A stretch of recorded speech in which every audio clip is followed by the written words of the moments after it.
Logan, you're not on your typical impulsive set, and you're absolutely right. The backdrop behind me is probably not fooling you. There's a good reason for that. We have a very, very special guest today. One of the biggest crowds we've had as well. There's got to be, 700 to 1,000 people. Closer to the ladder. Yeah, standing behind the cameras right now. Hit that subscribe button, guys. I'm going to say before this episode starts, take out a notepad. Honestly, this could be one of the most impactful, impulsive episodes we've ever had with one of the most special guests we've ever had. And it's actually why we're sitting outside. I got the opportunity from my dear friend and ex-roommate, Andre, to have this guest on our podcast, and he said the only way he'll do it is if we were able to do it outside. And obviously with a studio in my garage, that doesn't count. I said, you know what? We'll move it outside for this guy, because I really do. I believe in him, and I was able to attend an event that you guys had the other day, and I just learned how badass and how full of wisdom this guy sitting across from me is. So, ladies and gentlemen, without further ado, we have in our presence one of the most prominent, most viewed spiritual gurus in the world on the premises. Ladies and gentlemen, Sadhguru.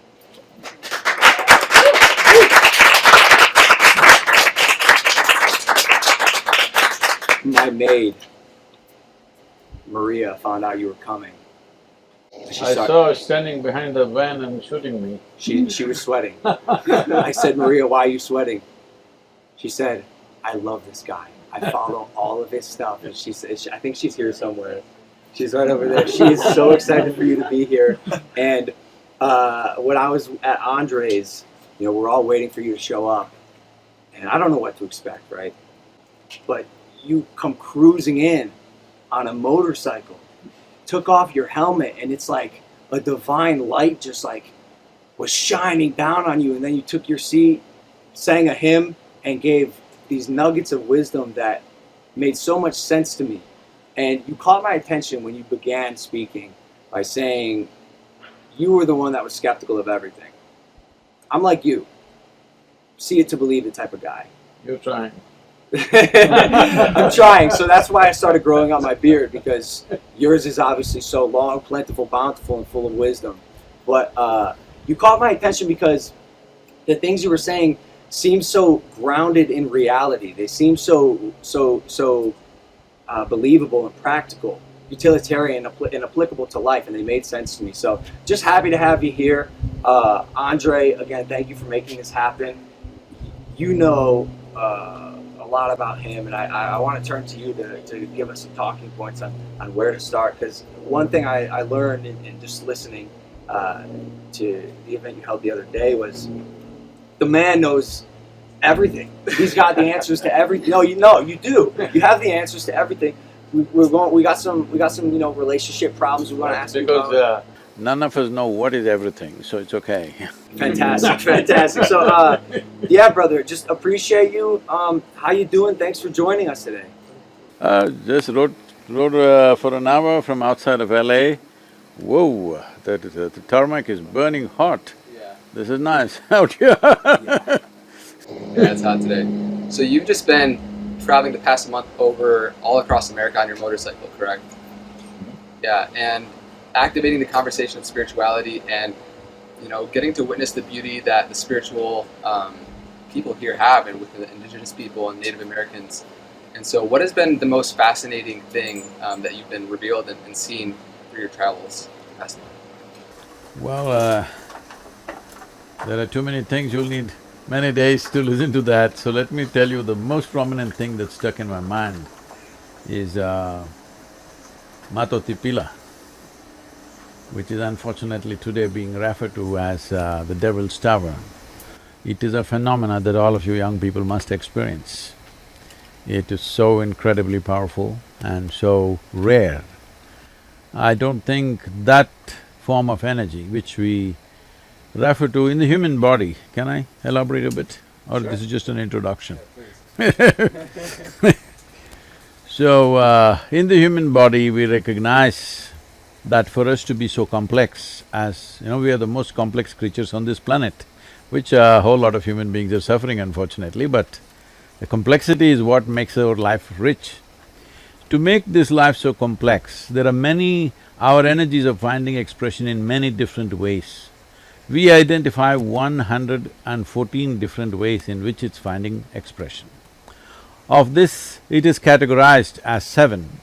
So 7 categories, which I think in California you would have heard of 7 chakras and stuff like that.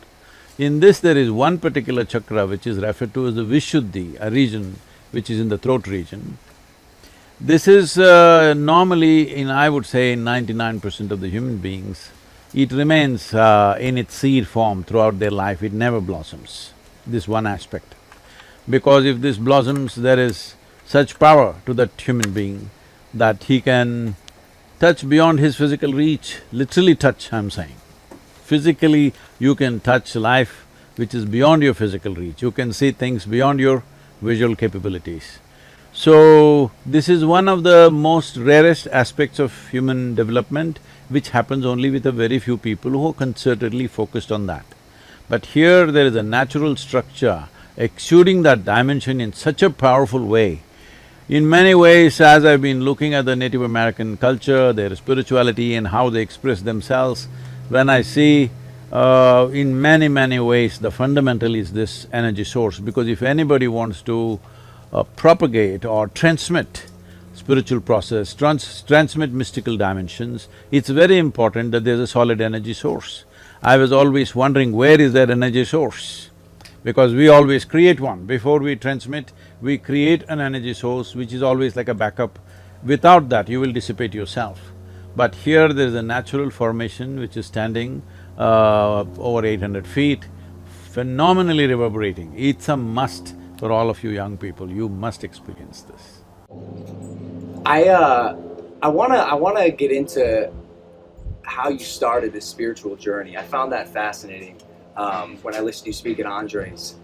You were 25 years old. Still am. Still am, I can tell. Multiple successful businesses, and you were praised in the town as being a man of success, a man who had made it. And I probably should let you tell the story about your life. Again. I asked, I'm sure you've told this story so many times, but you know, our audience hasn't heard it, or some of them may have, some of them may have not, and I know when I first heard it, I found it fascinating. So maybe just a brief introduction to how you got started into knowing everything in the universe. I'm serious, he has all the answers. Wait till he starts, bro. So, this happened to me when I was just about 4.5 years of age. Suddenly one day I realized, actually I don't know a thing. Don't know a thing means just don't know anything. If somebody gives me a glass of water, I would be staring at this glass of water for hours. Because I don't know what is water. I know how to use it. Even now, you know how to use water, but do you know what it is really? 2 hydrogen molecules and 1 oxygen. Really? That's textbook nonsense. But what are molecules? But what are atoms? Like that? Right now, 2/3 of the planet is water, covered with water, covered by water rather. It is available in all the 3 states, it's liquid, solid, air, gaseous, everything. Wherever if we want to search for life, we search for a drop of water. Somebody finds a drop of water, a trace of water in Mars, and now we think life is possible. So this is the very basis of our life. But do we know what it is? Actually, with all the scientific exploration, we do not know a single atom, we know how to use it. Even the invisible atom, we know how to break it, how to fuse it, how to make a bomb out of it, how to kill everybody from it, but we don't know what it is. We don't know what it is. So if I find a leaf, I'm staring at it for 4 hours, 5 hours. If I sit up in the night, I'm just staring at darkness for hours. My father being a physician, he started thinking that I need psychiatric evaluation. Doctors, you know. Same as Mike said. I think he was right. Yeah, maybe. So, see, oh, it's him, I thought. So, in this condition, they sent me to school.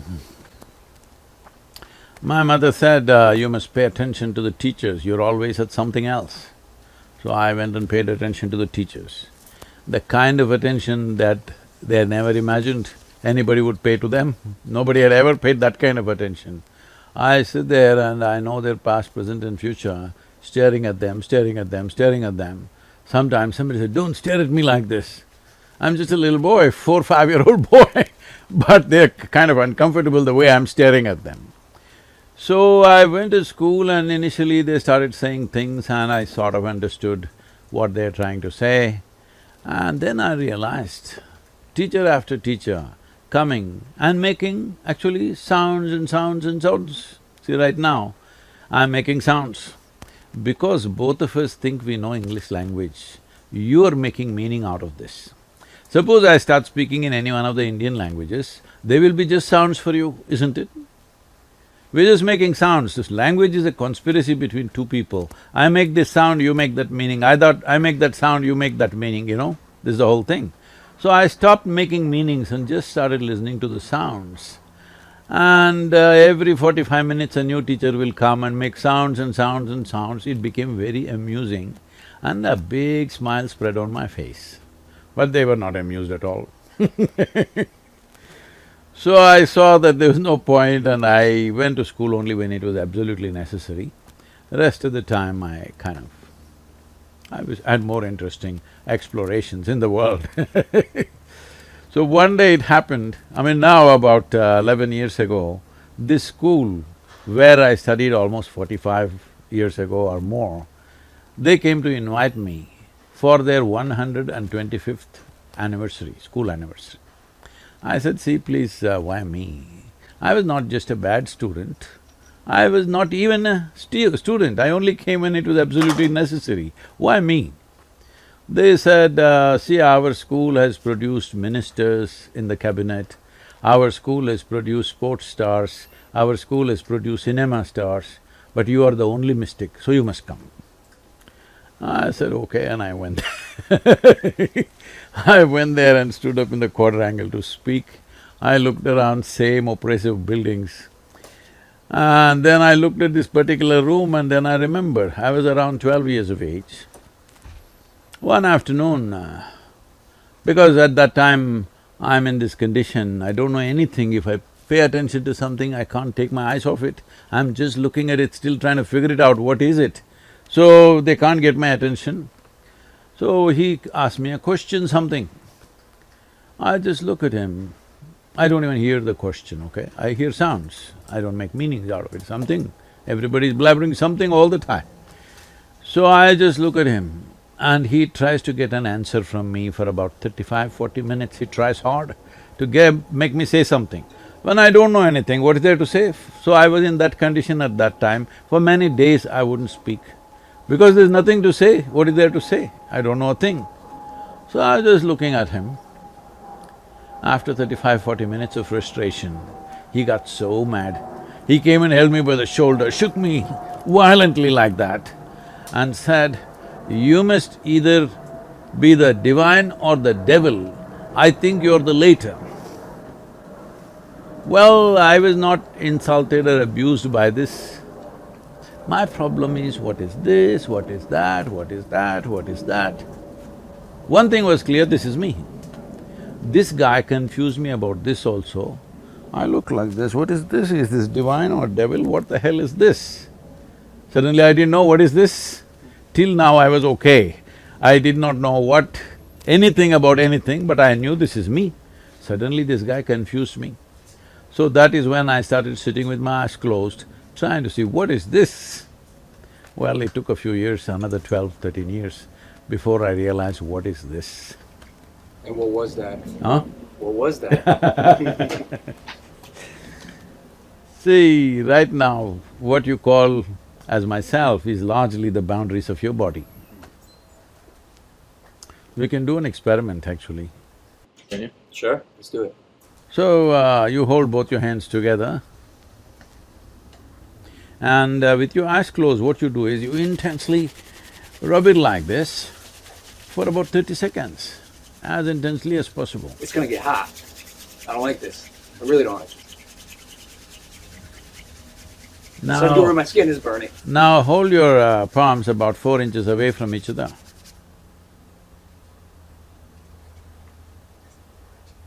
Something happening between them?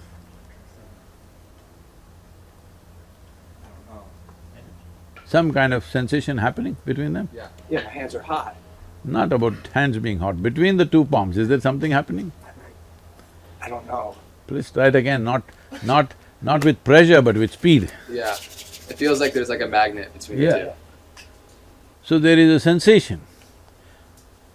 What I'm trying to tell you is, how did you fix the boundaries of your body? See, right now, do one thing, take your right hand and touch your left hand, is that you? Is that you? Yeah. Yes. Touch the chair on which you're sitting, is that you?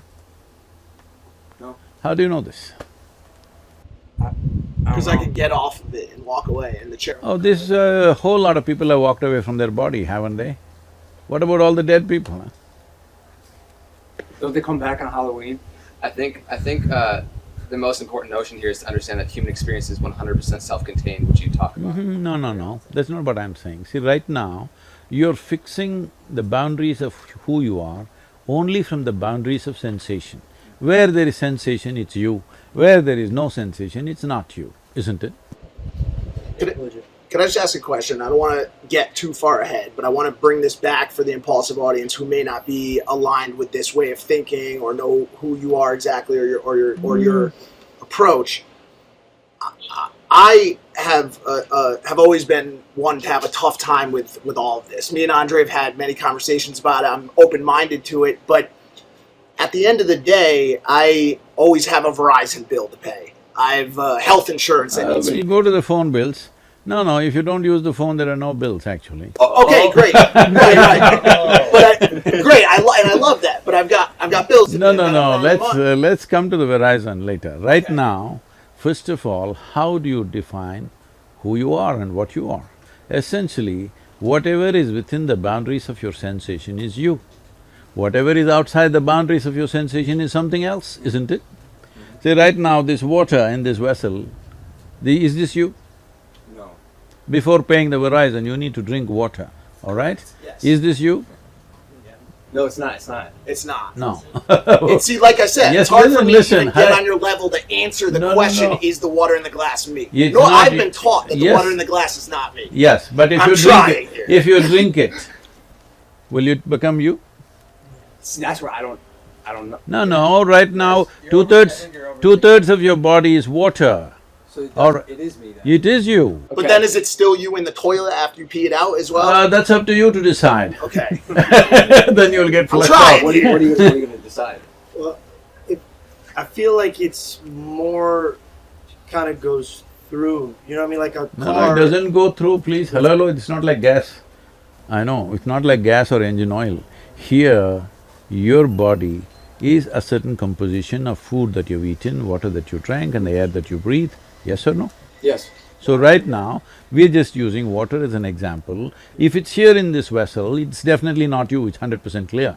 But the moment you drink it, it goes and integrates itself into this body on some level. A part of it may go out, that's a different matter, but the rest of it stays, all right? So now that it is here, this water which is in this body, are you not experiencing this as myself? Yes. Yes or no? Yes. May I ask a question? And then no, like this is a legit question. I'm very new to this. No, you're not new to life, I'm only asking you simple I questions about wouldn't life. be too sure. I don't know. Sometimes I wake up and I'm like, okay, I'm here today. My question is this: if the water is me and I drink the water, No, I didn't say it's you, I just asked you a question. oh, okay. So is it or is it? It not? wasn't. And then Well, you he's drink it. in the middle of a spiel, bro. He's not done yet. So maybe put a pin in your question. No, the simple thing is this, is it true your body is an accumulation of food, water, air and whatever else you consumed? Correct. Yes. So similarly, the water is here, it's not you, you know that, but the moment it's inside, you experience this as myself, isn't it? Why? Because it's within the boundaries of your sensation. So your idea of who you are is only because of the boundaries of your sensation. If you touch this, you know this is not me. If you touch this, you know this is me. Because here there are sensations, here there are no sensations. But boundaries of your sensation can be stretched. Simply if you did this, you will feel sensations between your arms, between your palms. Well, you have heard somebody had an unfortunate incident and they chopped off somebody's leg, and still the experience of leg is still there, though the physical leg is not there, because there is a sensory body. As there is a physical body, there is a sensory body. This sensory body, how large it is depends on how intense your life energies are. If your life energies are very effervescent and intense, your sensory body becomes larger than your physical body. Why everybody is rubbing each other all the time is because they want to experience somebody else as a part of themselves. If your sensory body became as large as this space, you would experience everybody here as myself. This is what you're thinking is love, this is what you're thinking is sexuality. All that's happening is your sensory body, because of a certain moment of exuberance, has expanded. Because it's expanded, somebody feels like they're just a part of you at that moment. So now, what yoga means is, you make your life energy so exuberant, it takes some work. You make it so exuberant, if you sit here, the entire universe is a part of you, because your sensory body is stretched like that. So your whole experience of life as to what is you and what is not you is determined by where there are sensations, it's you, where there are no sensations, it's not you, isn't it? Correct. I'm on board. Everybody is. You have no choice. Where I was going with that question, and I'm trying to phrase it the right way, is Just that change the phone company. leave the phone, forget the phone company. We don't need phones, right? I guess. Anyway, in half the country, that phone company doesn't work. Right, got it. Where I was going with it is just that I think to a lot of people that listen to this conversation, this is the conversation itself and the entire thought process is viewed by many people as a luxury that many people don't have the time, the ability to sit in and to understand, where does my life force end? I have 4 kids. We live in a 1-bedroom, apartment in New York You shouldn't City. have made 4 kids if you have only 1 bedroom. Right. a Okay. simple Okay. thing. Cool. Well, I get it. Now we're talking about the morality of parenthood. I get it. But what I'm saying is, people find themselves in circumstances whether they plan to be there or not, and life has a way of dictating how much energy we can devote to this type of extracurricular. Some would call it paranormal. Some would call it theoretical. No, thinking. you should not, let me just answer this question. 1 second, you should Okay. not put labels on things that you don't understand. Perfect, You just okay. say, right now I don't have time, I don't have energy to do that, I will come to that, okay? Okay. But don't put names on this, that this is extracurricular, it's not extracurricular. It is most fundamental to life.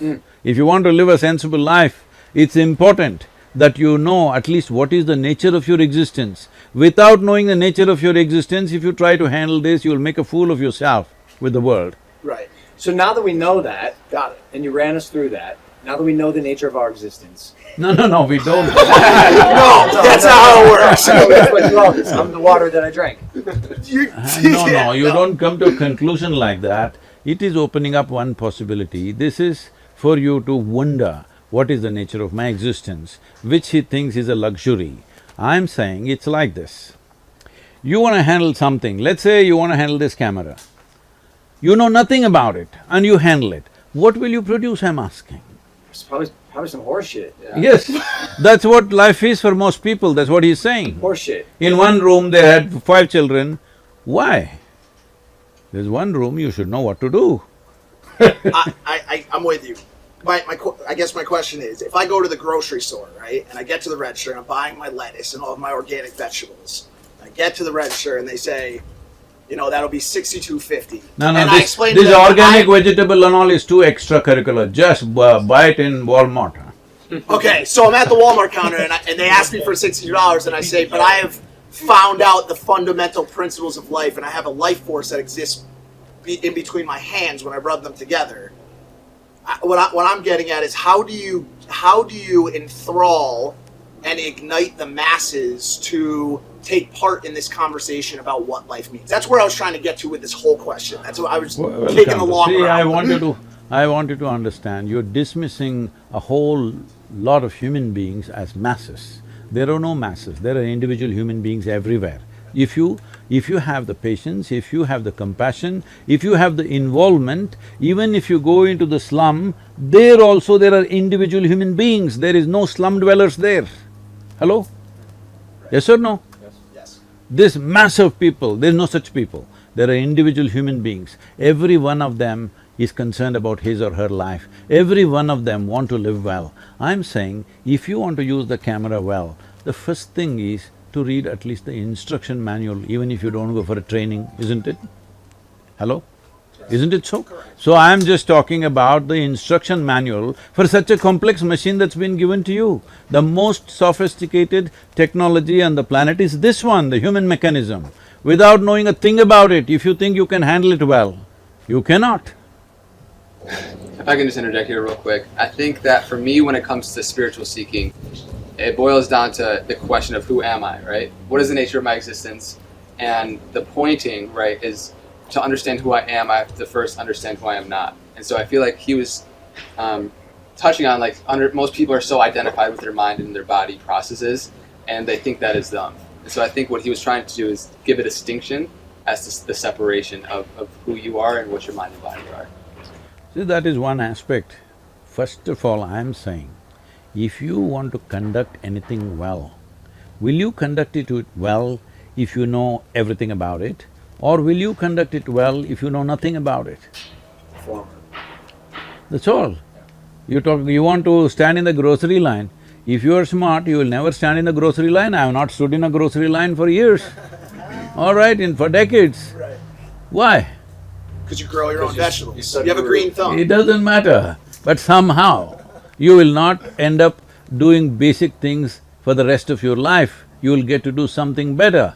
Because every human being is wanting to do something better, wanting to do something bigger, wanting to live bigger, yes or no? Yes, but I don't think many human beings are willing to activate on their desires. I say this all the time. Everyone wants bigger, better, Yes, faster, that's the whole thing. more expensive, more valuable. They are only complaining like this. Right, but aren't willing to do what it Those takes who are to willing make it to happen. understand what is the nature of their life and act upon it. So the curiosity that would lead to the answer to that question, and it sounds like what originally drove you to meditate on that mountain, because I know, again, at 25 years old there you had a spiritual awakening where you said every cell in your body was some sort of ecstasy, you had no sense of time, and you kept having these revelations, and one time you sat outside for 13 days and you opened your eyes, you thought it had been, what, I think you said 25 minutes? So did that sense of curiosity, is that what led you to go down the path you went? See, we must understand, it is intrinsic to human intelligence to want to know something more than what is there. If you leave your dog out here, he's just sniffing out everything. Even he's curious, he wants to know everything that's there in this garden. What's wrong with the human beings? The only thing that's wrong is they've arrived at too many conclusions, either because of religious beliefs or philosophical beliefs or ideologies or some nonsense that they've concluded, and they've lost the sense of the intrinsic nature of your intelligence is wants to expand, wants to know. This is not somebody has to teach it to you. This is natural. You leave a child, it wants to look at everything, isn't it? So where did you lose it? Because you made up your philosophies of socialism. If I can just riff on that just for a second. For me, when I was growing up, a lot of my friends called me, they gave me the title of truth seeker, and it was because I asked so many questions relentlessly and tried to poke holes in what a lot of people would say. And You're really unplugged, huh? Just plug in. You can do it. I believe in you. Carry on. And so you speak about how creating conclusions and beliefs about the world, if you really scope out and take a macro view of we really don't know what's going on here within humanity. If we scope out and we see that we're a blue marble hurling around a gas of fire at incredible speeds, it's take yourself back and realize that the beliefs that I made about just dogmas and religions and politics and everything that you hold so close is hindering us from being able to look at things for what they actually are. And so if you could just speak on how creating beliefs and conclusions about everything destroy our ability to seek, I think it would be very valuable. See, when you say, I believe something, what does it mean? I'll ask you a simple question. Can I? Sure. Of course. Extracurricular question. How many of you believe in God? Just raise one hand. Okay. How many of you believe you have two hands? Just raise one hand. Do you believe you have two hands? No, of course. One will do, one Just- will do. just to prove Yeah. it. So I'm asking you, do you believe you have two hands or do you know that you have two hands? Both. Really? Yeah. How is both? If you know you have two hands, where is the need to believe you have two hands? One follows the other. No. Why not? If you know something, why do you have to believe it? If I know something, why do I have to believe it? Yeah, you know it? I believe one follows the other. No. I believe the truth. I have two hands, that's the truth, I believe it. See, the word believe essentially means you do not know something, but you believe it is so. Sure, but you could believe and know something. See, I believe you are a good guy. What does it mean? So you don't know that. I don't know. And that's what I'm saying, I don't know. I don't know what you are, but I believe you're a good guy. Okay. I believed he's nice and I went to him and he was terrible. So are you saying forget about the belief and just stick I'm to not what we saying. know? But first understand the distinction between knowing something and believing something. Got it. So whatever we do not know, it is most wonderful of you and human of you to see I do not know. Because I do not know is a tremendous possibility. Tremendous possibility. The moment you destroy I do not know, your entire learning and expansion process has come to a cease. And this is what you're doing with your belief. That you believe this, you believe that. All these days people were saying, I believe God. Now they're saying in California, I believe in myself. I don't know what that means. Well, I believe in God, and I do know that there's a God. Hmm? So you're saying to sacrifice my belief? I am not asking you to do anything, I am asking you to look at the distinction between knowing something and not knowing something. But do you feel like this would be tricky for Christians, saying that I don't want to get into a religious debate here. All I am saying You brought up is, religion. there is… No, I am talking about belief, I didn't even talk about religious You belief. said other religions are nonsense. When? Like right before you got into this I don't room. think Was you, I that don't think the you term said nonsense? that. Yeah, No. I promise, I could replay it. I don't Really? think you Did he could. use that I don't term? think you can. You can say that. I didn't say that. I'll check it, but yeah, I promise. No, he He didn't goes, say yeah, that. but yeah, I promise. What, can I ask this? You believe that I said it. I did not say it. We knew this was going to happen today. We're not experts. Just bear with us. I'm going to stand by my co-host here. He's going to eat shit on that one. Okay. What is the metric for which something goes from belief to knowledge? Is the Not knowledge. I just want We to are talking about knowing. right. So Let me Is make the- a is- distinction between knowledge and knowing. okay, is the Knowledge is an accumulated information. I know this and that. By knowledge means I have accumulated information. Today everybody is knowledgeable about everything. This doesn't mean to say they know it. They know it through the phone screen, everything in the universe, but they don't know it by experience of anything. So knowing is by experience. I have two hands, is my knowing. I know it is there, all right? Even if I close my eyes, it's there. If you argue with me, it's there. It's there anyway. So belief is something else. Right now I know something, I do not know something. These are two facts of life. If you live in truth, you will know some things, you will not know some things. What you do not know, naturally your intelligence will want to know, you don't have to seek it consciously. The moment you see I do not know, your intelligence will start working. The in-between thing is, what you do not know, you want to believe and make yourself feel like you know it. And that's caused tremendous trouble to human beings, assuming things that they do not know. I think that's one of the biggest problems we're facing right now in our country. I don't know how long you've been here, but I think it's safe to say America's probably the most divided it's ever been, especially with the pandemic going on. Well, you had a civil war, this is better than that. Yeah, it is better than that. But I wonder how close we are to something like that happening. No. Truthfully, we Election the time, riots- everybody gets hot, it's okay. I wanted to build off Sure, of his knowing versus believing. I don't remember which school of thought, if it was Plato or Aristotle, but do you believe that all knowledge comes from what is gathered by one of the sensory parts of life, by one of the senses? Is that your belief? You see something, you believe it. You smell something, you believe it. Or is there room for faith? Is there room for metaphysical understanding of certain things? Do you leave that open, or do you have to experience it through one of the senses? See, if you go by your sensory perception, right now I touch this and I say, it's cool. No, I don't know what this is. Only because it's cooler than my body, I'm saying it's cool. If somebody else who is much cooler than me touches this, they'll say this is warm. Yes or no? Yeah. So I'm saying your experience of senses is a very relative experience. It's good enough for survival, not good enough for knowing the nature of what it is.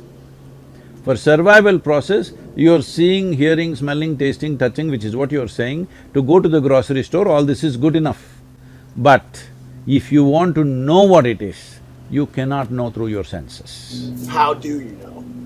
I want to get into that. How do you find out what it really is beyond your senses? What's the practice that gets you there?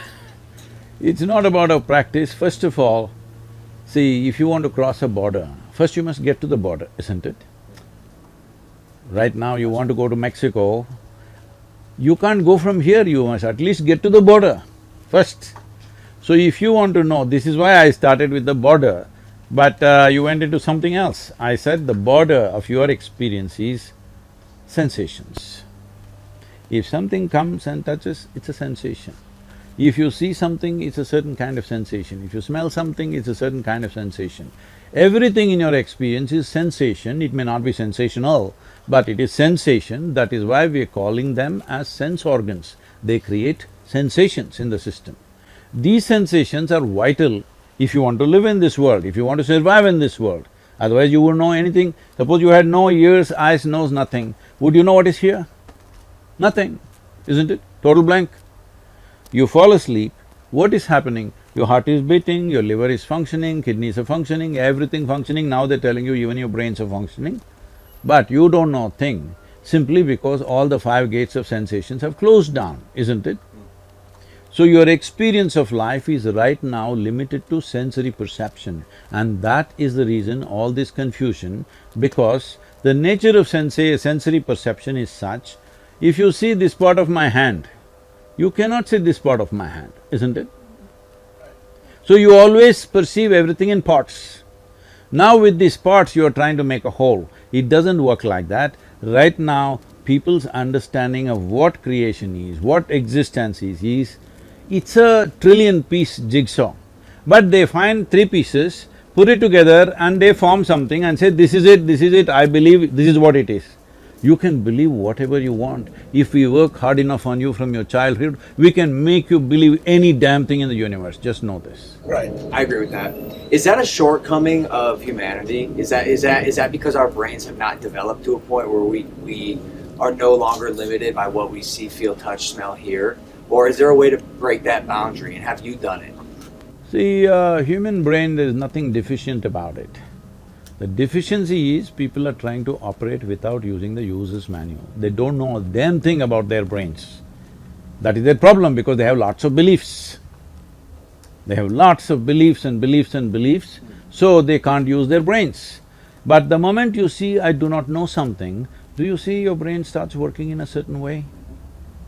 I think saying I don't know is one of the most powerful statements in the world. It starts exploring immediately. It's through exploration. You have come to America, I'm saying, isn't it?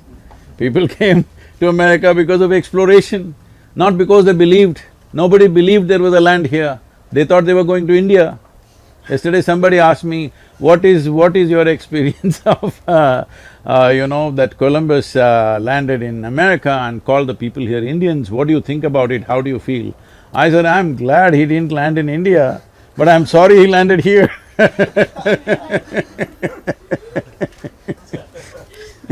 You talk about this necessity for curiosity and this I don't know or questioning. See, don't use the word curiosity. Okay. Curiosity is a very surface thing. Okay. But when you realize I do not know, there is a pain of not knowing. Right, and it leads to that questioning, right?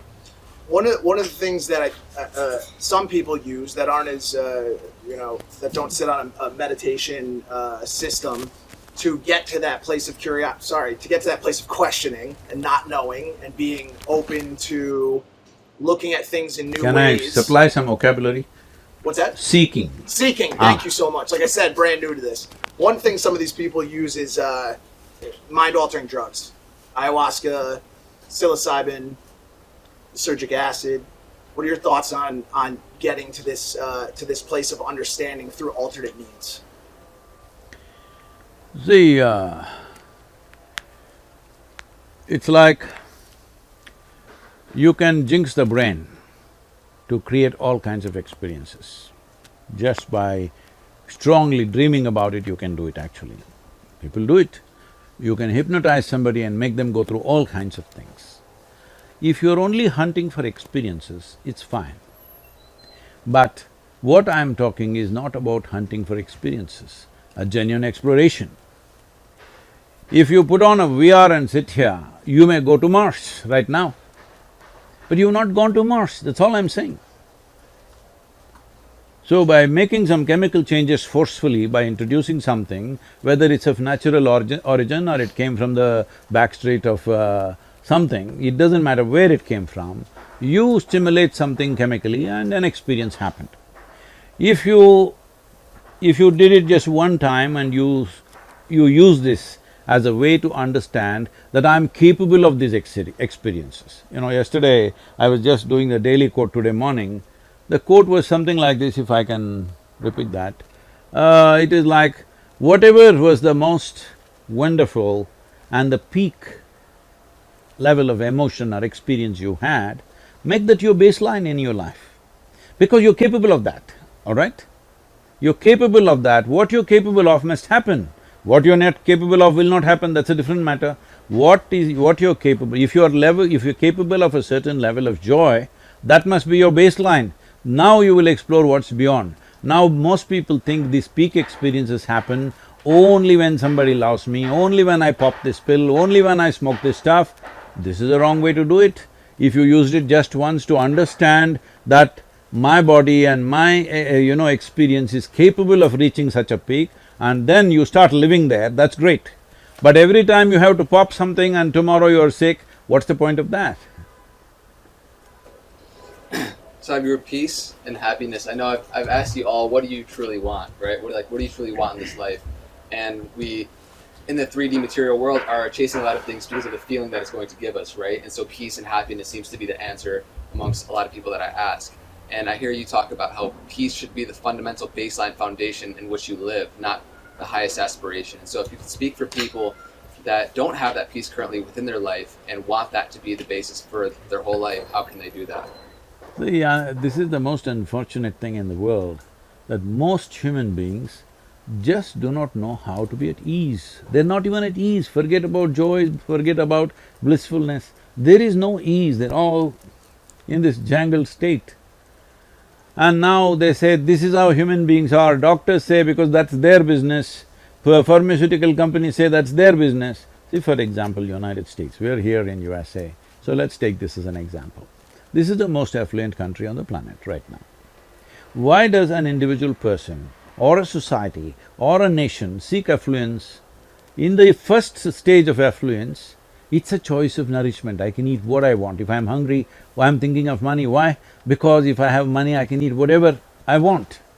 In the second level of affluence, it's the lifestyle. I can live the way I want, I can do things that I want to do. So now in the most affluent country where there is a choice of nourishment and a choice of lifestyles like nowhere else, why are you spending $3.25 trillion as your health care? Something must be wrong with you. Hello? When you have a choice of nourishment and choice of lifestyle, why are you sick, I'm asking? $3.25 trillion is more than India's budget, all right? Annual budget for 1.2 billion people. So where do we go wrong? That's what we are looking at. No, it's not about greed. The problem is, without understanding, if you do not know how this camera functions and you use it, I'll assure you this is going to break down in 3 days. Yes or no? One who knows it, they may use it for a lifetime. One who does not know it will break it in 3 days, yes or no? That's all you're doing. No, it's not about them. You are in charge of your life, you don't know, think about this.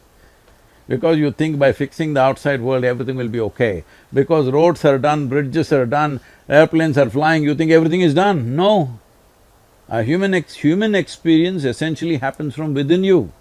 Outside conducive atmospheres we want to create, that is there. See, it's like this. If you look at it, he articulated this in one way. Essentially, what is it that you want? You want pleasantness of the body.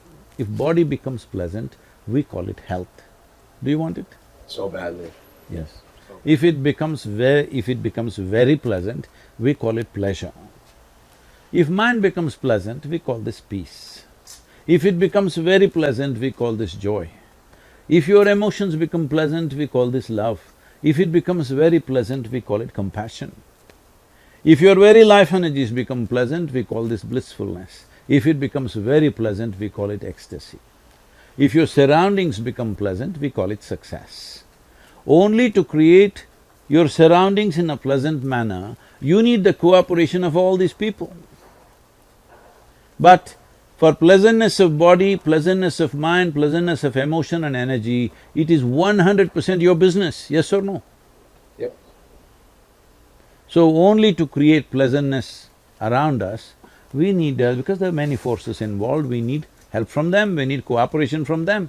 Otherwise anybody can make it nasty right now. But what happens in your body, what happens in your mind, in your emotion and your energy is absolutely your business. If you take charge of this, creating pleasantness in the atmosphere, you're at least competent to do it. Otherwise you're always at somebody else's mercy. Why everybody wants to meet the most wonderful person? Why? I'm asking you, why the hell are you not that wonderful person, huh? Why are you looking for that wonderful person to mess them up? Andre brought up something which is near and dear to me, and this is this fight or quest for inner peace. And you speak about this a little bit, and you speak about people's inability to understand and to not ask the right questions or to not seek properly. What are your thoughts on underlying mental health conditions as a combatant to people's ability to find that inner peace? Do you believe in true mental health as scientifically diagnosed, or are you not a believer in it? I'm not a believer or a disbeliever of anything. I'm willing to look at every aspect of life as it is. Is that okay? Everything's okay. Who am I to say that it's not okay? No, Sadhguru. because you're continuously coming back to belief, do you believe this, do you believe that? I don't believe a damn thing, nor do I disbelieve anything. What happens when you die? I love that laugh. Why are you making me die? Why don't you ask that question with yourself? What happens when I die? Some things you know best only by experience. Sure, you want me to die right here, right now? No, because you want to experience This will it. get a lot of views, I'll tell you that much. And I won't do it. But seriously, so you, based on what you just said, technically you don't have a belief on what happens when you die, but surely you think I've just this year, in the month of February, I published a book called Death, which is on a top selling list for the last 10 months, continuously. The book is titled as Death, an Inside Story. It's only for those who shall die. Great marketing. That's gonna great be marketing. how could they Everybody's read it? like, this book is for me. 100%. Of I'll take course. it. You're a great marketer, Sadhguru. What happens when I die? Well, maybe not me, but like, does one go to heaven? Well, which heaven you want to go? Because every religion has their own heaven. This is where it gets tricky. Now See, you've. I'll tell you, because you do not know what is in the heaven, let me describe it to you.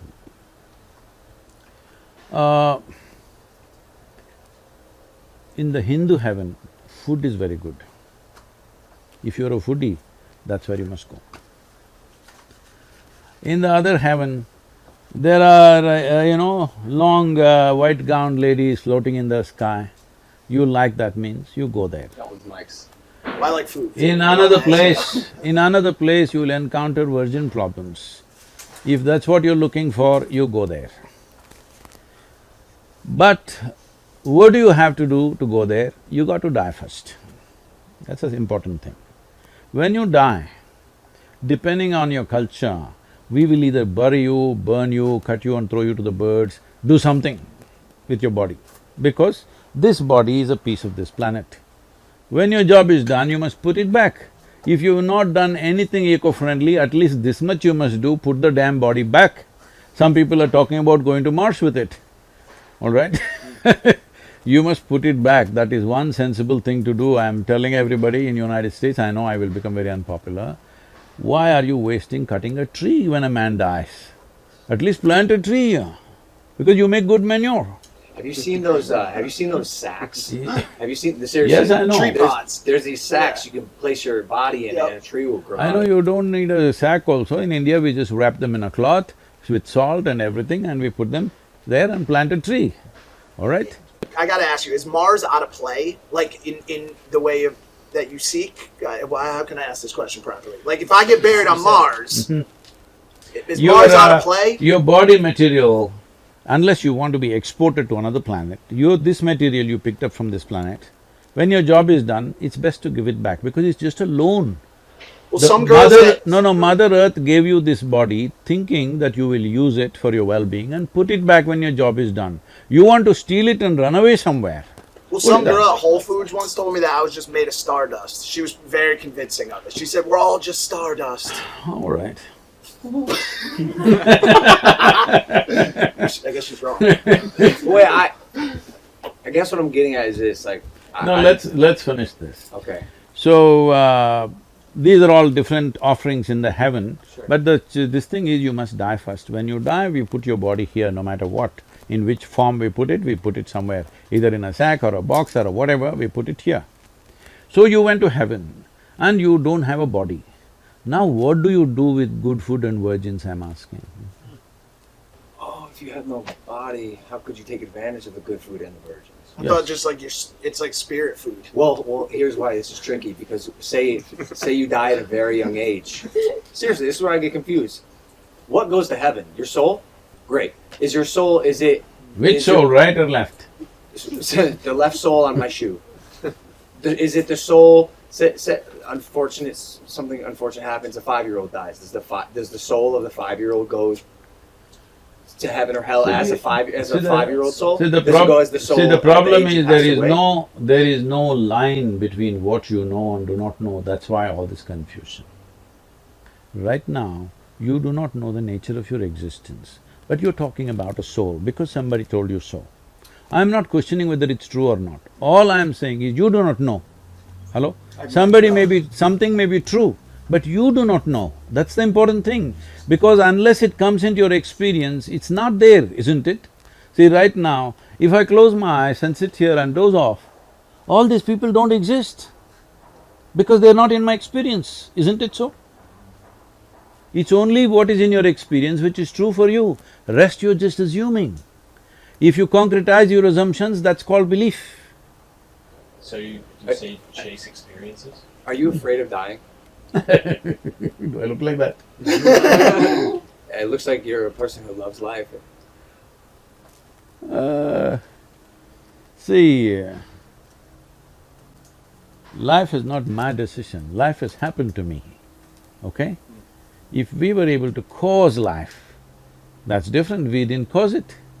Something much bigger than us caused life for us. Now, it's your business to see that it happens at the highest point.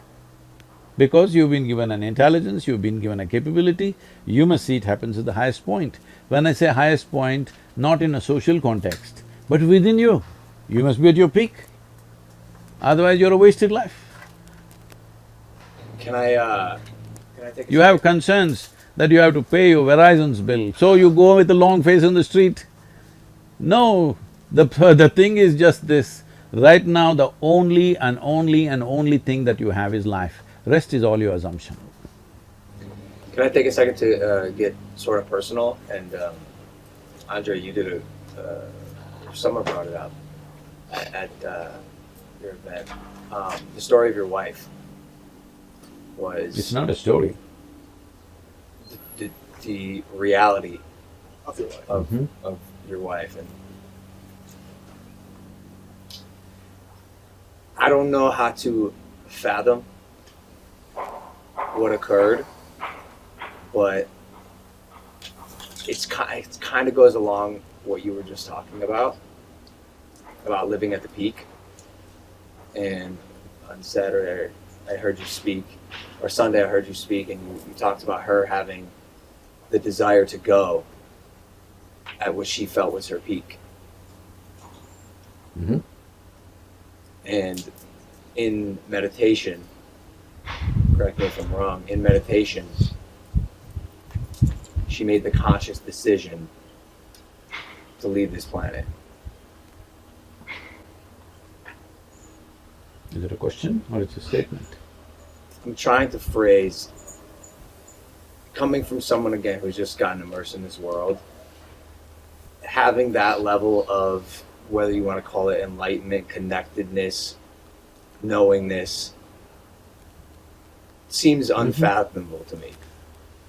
See, you are living in a culture where the only dream is to survive better than somebody else.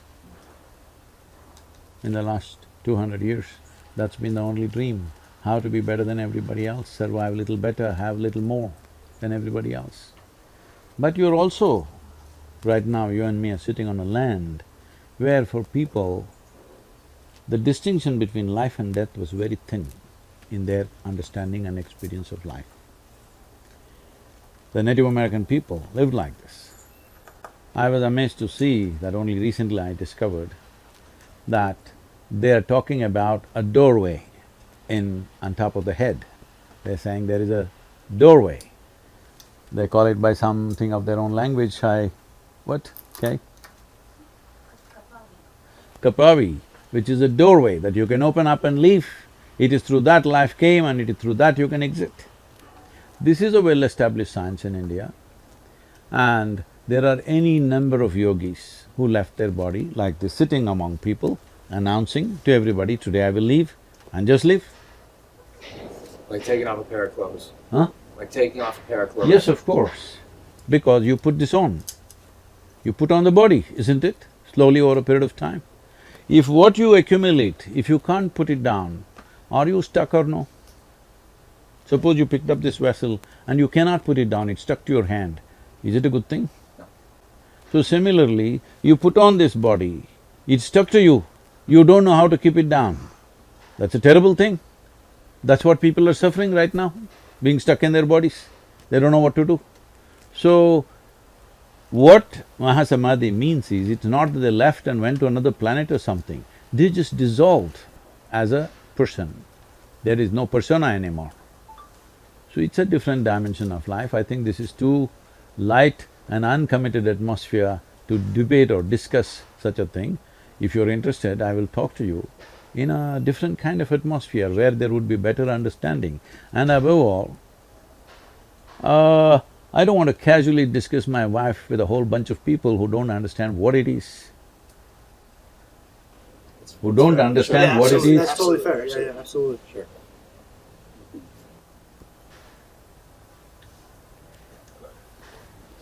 Again, I feel like that can go over a lot of people's head. Anyway, this question came up the other day also, it seems to be bothering all of you. Let me put it this way. The other day also somebody asked a question, I don't remember who, and they said like this, it happened, will you not marry again? So I'm saying, I don't come from that kind of background. One person falls off, pick up another one tomorrow morning. I don't come from that kind of thing, because life's melded in a certain way. And that person evolved to a point where I did not imagine that that person would evolve like that.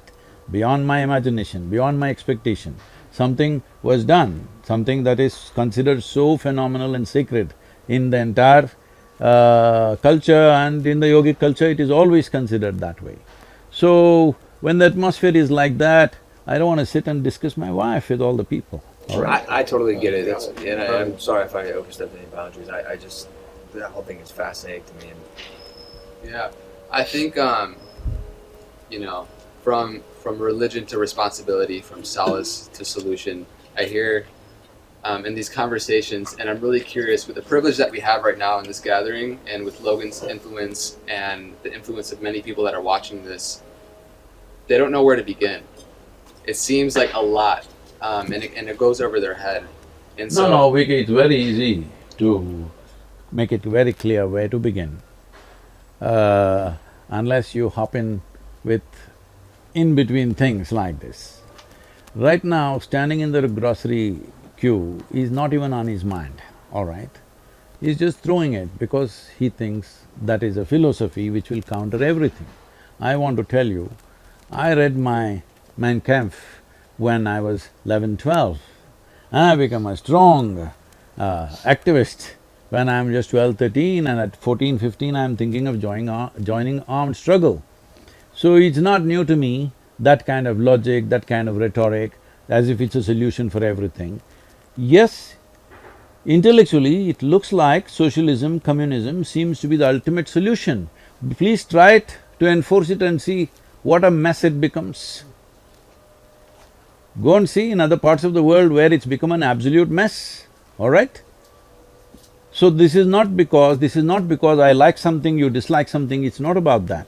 Ultimately, when it comes to life, what really works for maximum number of people, that is the important thing, isn't it?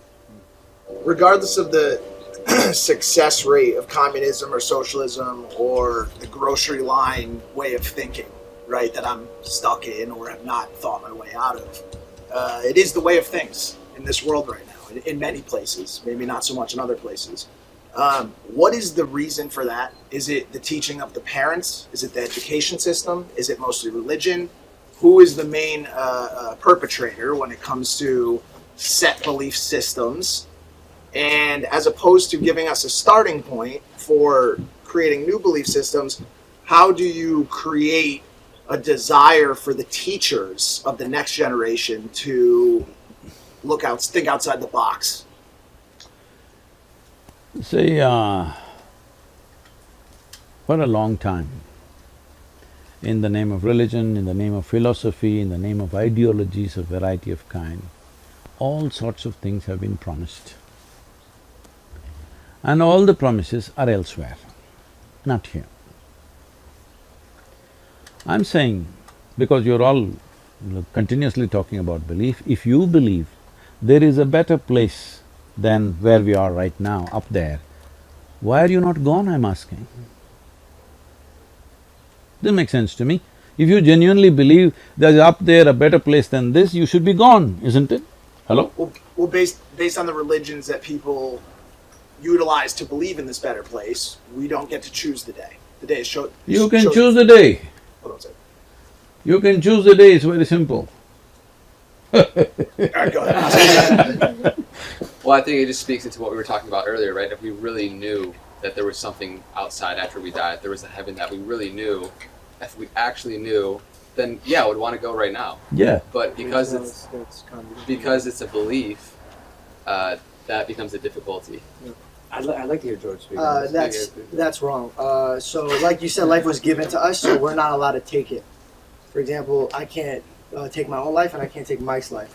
To redeem the reward that the Lord has given to me at the end of my time, when He has chosen my time, not me, because I haven't gone through what He needs me to go through. Fine. Go through. Sorry. I agree with you. You or anybody has no right to take life, yours or somebody else's. That is a given, all right? But I'm saying, why is it that the idea of a better place than this has come is because right now people are suffering within themselves, all right? Why are they suffering? I want you to understand this. Whether it's joy or suffering, essentially both of them are happening from within you. Is that so? If it's happening from within you, what happens from within you, at least what happens from within you, must happen your way, isn't it? Very true. If it happens your way, would you be blissful or miserable? I wake up every single day blissful. Blissful, I would presume.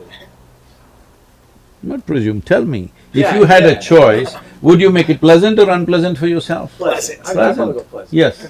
If you were feeling very pleasant, would you be always thinking of going to another place which is more pleasant? No. Right now, the entire human this thing is set up on a better place somewhere else. So before, like, because a lot of people, if I say this, people are going to comment down below, okay, I'm sure you feel that your place is great. But coming from a 2005 George, where I'm working at a 9 to 5 every single day, and I do have a boss to answer to, and I do have bills to pay, and I do have responsibilities that I do not want to take part of, I still found those days just as joyful as the situation I have now because I invited the Lord into my life.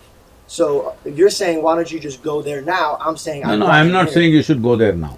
No, but you're saying, no, I'm not saying you're saying, but I'm saying Yeah. if that was the idea of like, if there's a better place in heaven, why don't they just go now? My combat was, why don't you just bring heaven here with you?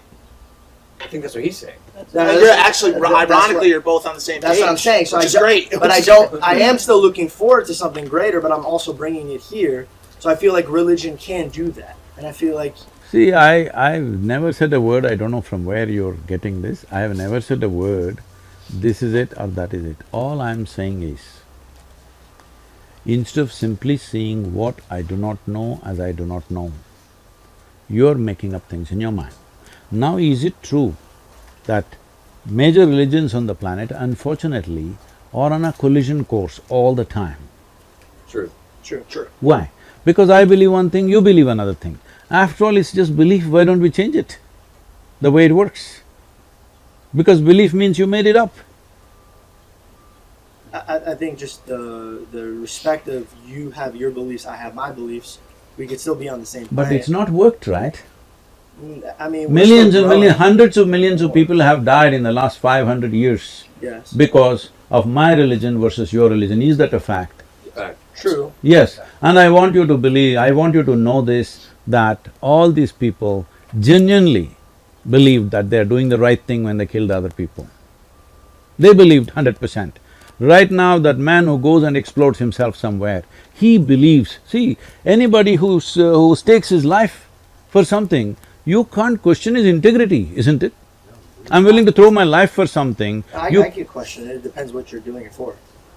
Yeah, I'm doing it for my God. Who's different than your God? Do you see what he's saying? Yeah, but true. But if your God interferes with my life, then So what you just described is why they're See, exactly that's what I'm saying. I Your want beliefs should stay you to on this side. understand, every religion starts off with this. If you worship the false gods, you must… what terrible thing should happen to you? So, that has been the basis, unfortunately. What you think is right is this is absolutism, that you think this is absolute, everything else is not okay. I'm saying, the thing is, the most fundamental thing is, if you're truthful, if you're sincere about your life, what you know, what I do not know, I do not know. If you really look at it, you hardly know anything about anything, that's a fact. And just when you're walking on the street, if you do not know how you walk on the street, if you think you know how you walk on the street, is there a difference? You're a bulldozer when you think you know what… everything. When you don't know, you are a humble, nice, wonderful guy, isn't it so? Depending on what arena you work in, being the humble, nice guy may not always be the winning tactic. How do you bring that humility into the sales world, into the stock world, or should those worlds cease to exist? Sadhguru. You're talking to me like I'm living in some Himalayan cave and I've just come out. I want you to understand, I'm running an organization with over 11 million volunteers, with variety of activity across the world, all right? With various active projects which are every day have to be done, and businesses that have to be run, and the people on my hands all the time. So I'm not coming from a cave where I have no responsibilities, I have nothing, I have nothing to manage, I'm sitting here and talking la-la land to you. Come on. So I guess what you're saying is these exercises, these practices, this seeking is something that could be layered into the lives of just about anyone. Please tell me this. I'll do my best. It doesn't matter what kind of job you're doing, even if you're a soldier fighting a war, would it help to be very balanced, sane, joyful, And then you will do, even if you have to kill, you'll only do it to the extent you have to, nothing more, nothing less. Right now people are taking pleasure in doing what they're doing, isn't it? Something has to be done sometimes, unfortunately, if the situations force you to do it, but you will do it only to the extent it's necessary. But if you are not in that state, if there is a certain level of angst, there is a certain level of anger and hatred in you, you will do things beyond the limits of what should be done. This has happened all over the world. In the name of nationhood, in the name of religion, in the name of race, in the name of caste, creed, every kind of thing, in gender, every kind of thing. People have done horrendous things. Why? Because they believe this is it, that is it, absolutism. If you see I do not know, you will walk gently. Absolutism is the devil. Can I say that accurately? You're getting religious once again. Absolutism, no good. The worst. I have a question. Never taken a sip of alcohol, right? Huh? You ever taken a sip of alcohol? I don't need to because I'm always drunk. Let's go. Ever smoke weed? I'm always stoned, you've not seen my eyes yet. I know that. So straight edge. But I'm wondering, as a fellow person who's curious about life to the highest degree, or as you would say, seeking, how have you not had the desire to try? See, you are living in Los Angeles, you think that is where life is. No, sir, I don't. I'm from Ohio. Okay. Ohio also, I heard a lot of overdoses last 2 months. Yeah. So, see, you are living in a certain society, you think this is the only way to explore. I came up in a place where I made sure I'm not influenced by anything, either whatever the religion around me, the family around me, the community around me, the politics around me, I made sure none of those things influence me. If nothing influences you, I keep telling people, see, I'm absolutely uneducated. They think uneducation means not going to school or college. No, uneducated means you did not pick up any ways of anybody's. You're simply the way the life is. Because your life, everything else is assumed.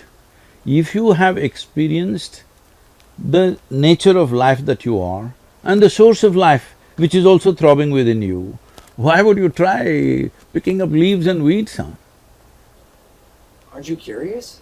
I know what you know through the weed, I know 1,000,000x over that within myself. So why will I be curious about something like that? Do you play with the teddy bear every day today? No. Yes, he does. Why are you not… He 100% does. Sadhguru, Are you yes. not curious how it feels, the child loves it so much? I went through the phase. I experienced it and That's decided… what when you were a child it happened, right? Right. So I'm saying I grew up when I was 4.5 years of age. But even like the nature of psychedelics and the mind-opening experiences There that we are… have. see, right now these 11 million volunteers have gathered and nearly 1 billion people are in one way or the other touch with us. See, I'm not selling tickets to heaven. I'm not offering miracles, pulling out gold chains from the sky or something like that. No miracle, no tickets to heaven, no anything. Why do you think they're gathering? Because I'm giving them dope. Listen, no, don't Real stop dope. it there because it'll be dangerous. I'm giving them dope that no drug dealer can give them. If they close their eyes, they are gone. I know you're big on semantics. Huh? So semantics? It is not semantic. Well, you're saying dope, and it's not actually dope. It's not weed. So what is it that you're selling? Like, what is your mission? What's your… Well, there is a lot of scientific research which says there are millions of cannabis receptors in your brain. You think they're waiting for you to smoke weed? I don't know. But they are there, that's a fact. So obviously, the system must have something to provide that possibility within the system.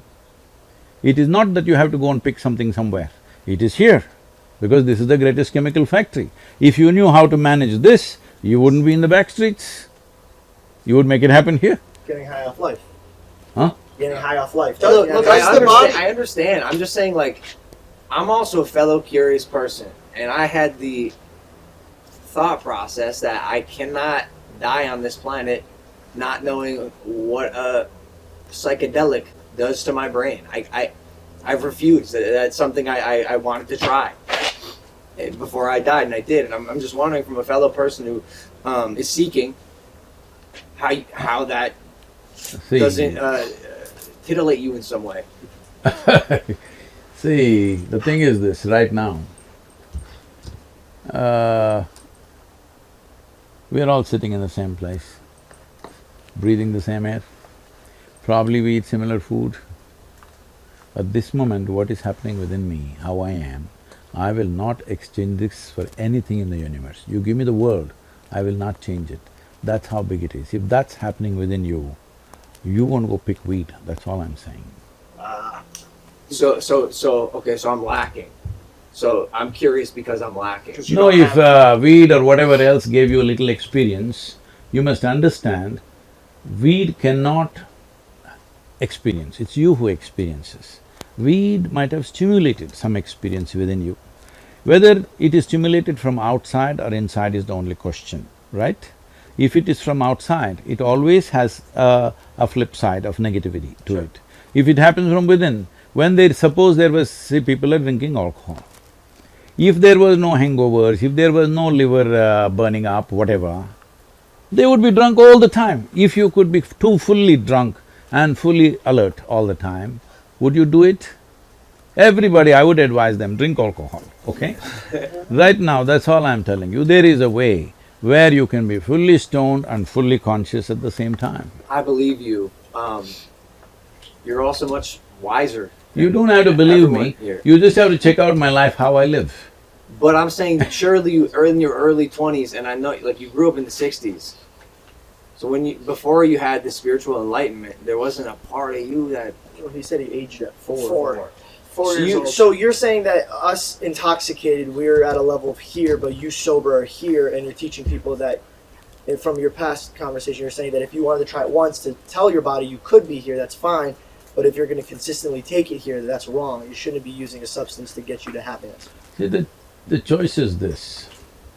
Suppose, let us say, the compound wall of this house is 25 feet tall. You've not seen anything outside of this, you always lived here, it was quite okay. But one day you went on a trampoline and jumped up and you saw there's a whole wide world out there. But for a moment and you came down. You again want to leap? This is addiction. You want to leap and have a little glimpse. So, what we do is, we don't put you on a trampoline because we know you will fall back. We teach you how to build a ladder. Nothing romantic about it, nothing exciting about it, building a ladder. You build a ladder, climb across the wall, the job is done. What if I told you that acid made there be no wall? What if I told you that acid knocked that wall down into a pile of rubble that you never had to climb a ladder over ever again? That's not true. My question is, why build the ladder if you never experienced the trampoline? See, the thing is, that's what I said. It is not because somebody tasted a drug or somebody has got some teaching, somebody believes in a scripture or in a religion that they're looking. It is intrinsic to human intelligence to be wanting to be something more. That something more, if it finds very physical expression, we call it sexuality. If it finds emotional expression, we call it love. If it finds, mental expression, we call it conquest or shopping or whatever. If it finds conscious expression, we call it yoga. This is not decided by you, this is the nature of life, it wants to be something more. How you choose to see… if you know only money, you're thinking more money. If you know only these kind of experiences, you're thinking of more experiences. If you know love, you're thinking of more love. If you know knowledge, you're thinking of more knowledge. Whatever you know, you're trying to hit the peak with that, right? How do you know you found the one? Love. Found the… How do you know one, you found the one? the right The partner. right partner in life. Oh. I love that laugh. I want to laugh like that. One day. It's amazing. Do you need a beard to laugh like that? You have to. You have to have it. You could probably start laughing like that. I'm close. Anyways, So anyway, this is not United States, nor is it 2020. This is 1990, and this is India, where things don't happen like how it happens here. Yeah, but that's all. I just looked at her, and in 3 days we were married. So you're saying when you know, you know. So you were rich before. when I went home, I said because everybody thought I'll never marry because that was the contention, because I was living wild all the time. I'm camping in the mountains here, there, and I have no interest in such things. One day I went and said, I'm marrying this girl. What? Who is she? I knew her pet name, like what she's called. I didn't know her full name. Then they asked, what's the father's name? I said, I don't know. They said, what? You don't know father's name? What's their caste? I said, I don't know. Then you don't know father's name, you don't know what the family is, how will you marry this girl? I said, I intend to marry only the girl, not the father. But did you know? I didn't know. You didn't know. What? did you know Did she you was know the she one? was the one? Absolutely. You knew. Was there ever a time in the marriage you were like, man, I picked the wrong one? Like, this girl really's acting up. We don't do those things. You're pointing me in Because we are not… See, I want you to understand this. I know this culture is just built up now. If you're looking how to extract life from somebody, anybody, whatever kind of wonderful person you pick, they will disappoint you. Because you can't pick life, joy or pleasure from somebody else. If you're seeing that your life is an expression of your joy and you're seeing always how to do the best for the other person, it never will happen to you that, oh, did I pick the wrong one? Did I do this? Did I do that? So tomorrow suddenly you think this is the wrong tree and cut it off and put some other tree? It's stupid. I feel like we look for in our culture, and it's the saying like, find my other half, right? Which in a sense is saying that we're incomplete by ourselves, right? And we're looking for joy in another being. And I think that's really the key, is just finding that if we can have two wholes come together, right? And so we're coming in union and relationship to not extract joy from one another, but to share joy within one another. And this guy has become wise. Read your books. I've read quite a few of your books. How are we on time? I mean, I could probably sit here and ask questions all day. Well, he's probably got places to go. I need some answers. Have you seen The Matrix? Which pill would you take? Which pill did you take? Or did you not take a pill? Have you seen The Matrix? Let's start there. Matrix? The movie? Well, I am the Matrix, huh? You are The Matrix! He is selling dope. So wait, He's like the Red Bull. architect. He's the architect. Do you watch movies? Can we humanize Yes, you, I you wanna as do the Right. take you Well, away from this there was a- Gandalf-esque there was a wizardry for time- a second and humanize you? Do you eat cereal? What do you eat for Sadhguru, breakfast? please tell me. Well, I ride a motorcycle, you see. That's cool. What kind of motorcycle? Well, I have a 1600 GT, it's a BMW. Fantastic. My dad has that motorcycle. He loves it. He loves it. He said he sold a pickup truck that I bought him to buy the motorcycle. He didn't tell me he sold the pickup truck and used the money to buy something else that I didn't give him. So I understand the love for the motorcycle. What'd you have for breakfast this morning? Today. No, I just had brunch in the morning, not breakfast, because I normally get to eat only one meal a day, so What'd you have? it's an Indian food. What's your favorite American movie? Favorite American movie, maybe Roman Holiday. Roman Holiday? You've not I seen- nodded my head like I knew, but I had to. How do you stay cool with so much clothing on? Because I'm cool. Okay? Very cool. Perfect answer. What's your favorite spot you've been to in the United States? I don't go by favorites, but in the last few days, what I've ridden through, like the Arch National Park, the Bryce Canyon and the Zion Valley, oh, these are most amazing places as nature goes. Utah, most incredible. Have you ever had a near-death experience? All the time, How many? huh? Too many to recount. There are always people People always said, if there's no danger, Sadhguru cannot exist, so always he's creating dangerous situations for himself. Me too. I punched a window yesterday. I got 9 stitches in my arm. I found out a Pokemon card was fake. Do you know about Pokemon? I've heard, I don't know what that is. It's a good investment. It's a good So investment. I think good we have investment. time. I think we have time for one more question, just due to sadhguru's time. Again, I can't just like the privilege that we have here with this platform with Logan's audience, and the millions and millions of followers and people that will watch this. Is there something that advice or something that you see in Logan that you think would be most beneficial that would impact people in the most positive way? I know there are many things. Well, compared to a lot of people, he's very alive. If he channelizes that well, there are good possibilities. But in the mode that you guys have taken, I don't know whether you guys will channelize now or much later in your lives, because life is a combination of two things, a certain amount of time and certain amount of energy. Time is rolling away. You do something, you don't do something, you're happy, you're unhappy, tick, tick, tick, tick, it's going away for all of us. It doesn't stop for any of us. We cannot say, today I didn't use it, let me roll it back. There's no such thing. Time is just rolling away. So the only thing that we can manage is our energy. Our energies we can manage in such a way, either it is, makes your life very profound. These are two aspects when it comes to life. One thing is to make your experience of life very profound. Another thing is your activity must be impactful. I think you guys are overly focusing on your activity being impactful, not invested on making your life profound.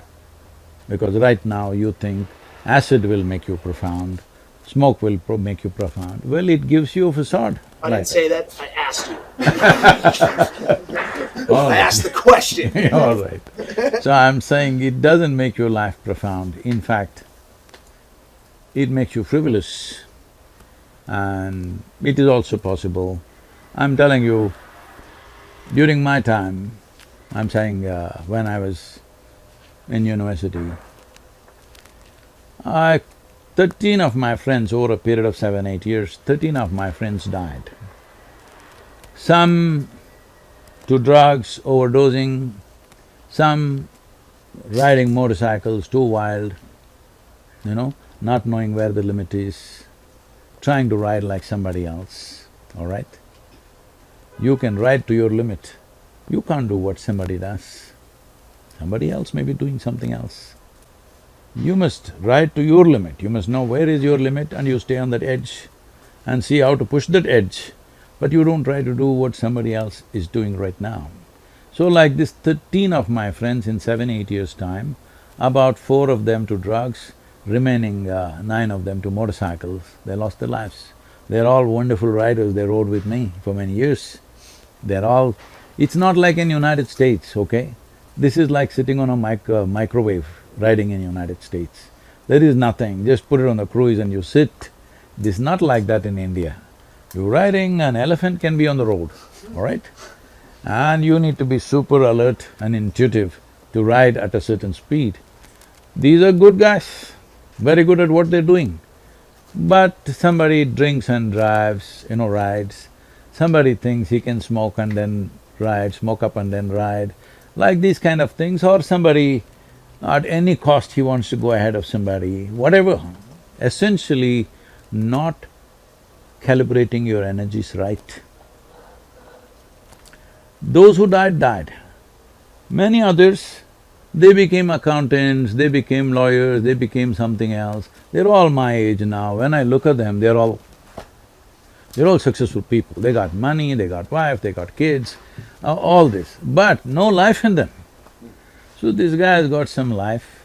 Let's see how he handles and manages his energy, because time will run anyway, whether you like it or you don't like it. Today gets over, tomorrow happens, tomorrow gets over. It's happening to all of us. So these are the only 2 ingredients you have, time and energy. What you make out of your energy is the profoundness of your life and also the impact of your work. Please, all of you, Make that happen for yourself. First and foremost thing is life should become profound in your experience. Then how you impact people, you don't have to worry. Whichever way you do it, it'll be for the best. But if you live on the surface and try to impact people, sometimes you will do good things, sometimes you will do terrible things to people, maybe with good intention. Because most horrible things on this planet are done with best of intentions, not with bad intention. Sadhguru, thank you for blessing us with your wisdom today. Can we get a round of applause for Sadhguru, everyone?